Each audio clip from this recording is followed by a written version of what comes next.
जितना मांझी राजभवन से निकलने के बाद क्या कुछ कह रहे हैं?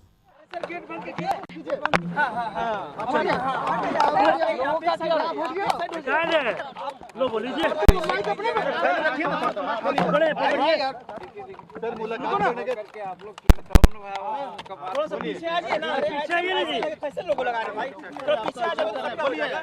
बोलिए आप लोग स्थिर होइए। जी जी सर, बोलिए बोलिए सर। सर गवर्नर से मुलाकात देखिए, महामहिम राज्यपाल महोदय से आज पहली मेरी मुलाकात थी। इनसे मुलाकात नहीं हमारी हुई थी, तो इसीलिए हमारा फर्ज बन रहा था कि इनसे मुलाकात करके बिहार की सामाजिक, आर्थिक, शैक्षणिक स्थितियों के बारे में इनको हम बतावें। सामाजिक स्थिति में आज बताने का काम हम लोगों ने किया है कि बिहार में शेड्यूल कास्ट में 22 जातियां हैं। 22 जाति में 4-5 जाति जो हैं उनको D4 कहा जाता है, कंपैरेटिवली वो आगे हैं। लेकिन बाकी वैसी जातियां हैं यहाँ जिनका साक्षरता दर 15% से कम है और वो आर्थिक, सामाजिक, राजनीतिक और शैक्षणिक सभी दृष्टिकोण से ये कमजोर हैं। उसमें खास करके मुसहर भुइयां समाज के लोग हैं, सबसे नीचे पायदान पर हैं।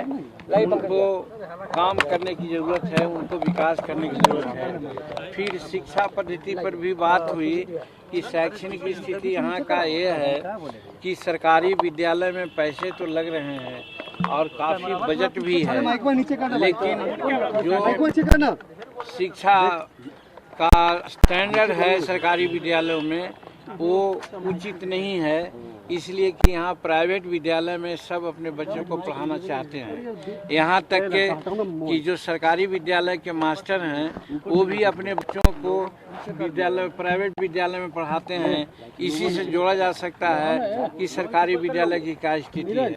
ये महामहिम को बताने का हमने कोशिश किया और महामहिम ने इस पर अपनी सहमति जताई और हमने कहा कि शिक्षा जगत में बहुत सुधार की आवश्यकता है। और जहाँ तक रिजर्वेशन का सवाल है, रिजर्वेशन का लाभ शेड्यूल कास्ट में ये जो जिसको महादलित कहा जाता है उनको मिला है और जो D4 हैं उनको कुछ ज़्यादा मिला है। इसलिए शैक्षणिक दृष्टिकोण से जो 15% तक जिनकी साक्षरता दर है उनको पढ़ाने लिखाने के साथ साथ नौकरियों में भी या अन्य विकास के कार्यों में भी तरजीह देना चाहिए।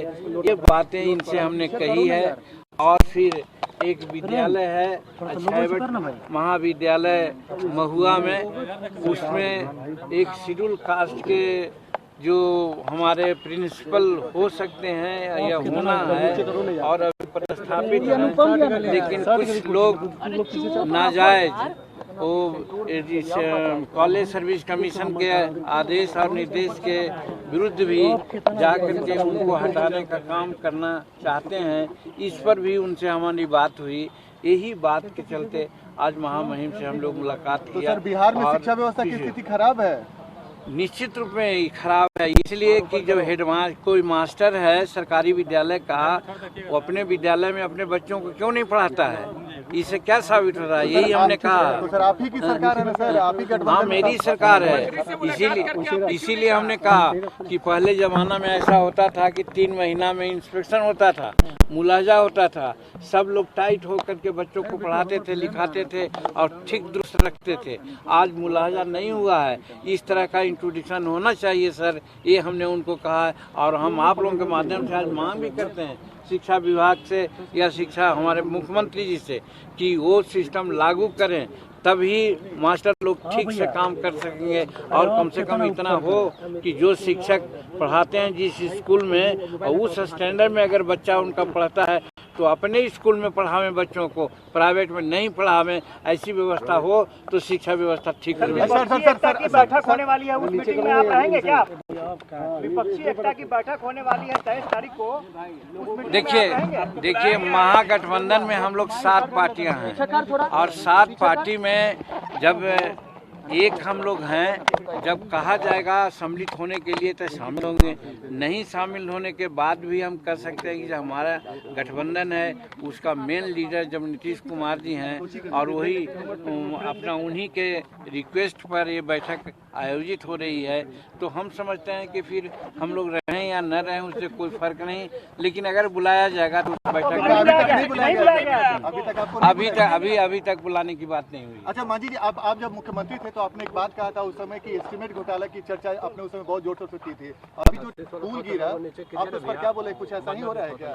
देखिए, पुल गिरा है उस पर जांच की बात आ रही है, जांचों उपरांत जो बात होगी उसके आधार पर कार्रवाई होगी, लेकिन जहां तक एस्टीमेट घोटाला की बात हम कहा करते थे, आज भी एस्टीमेट घोटाला है और इसलिए कह रहे हैं कि जो काम 100 रुपया में होना चाहिए एस्टीमेट बनता है 1000 रुपया का, और उसके बावजूद भी काम में गुणवत्ता जो होनी चाहिए उसकी कमी होती है।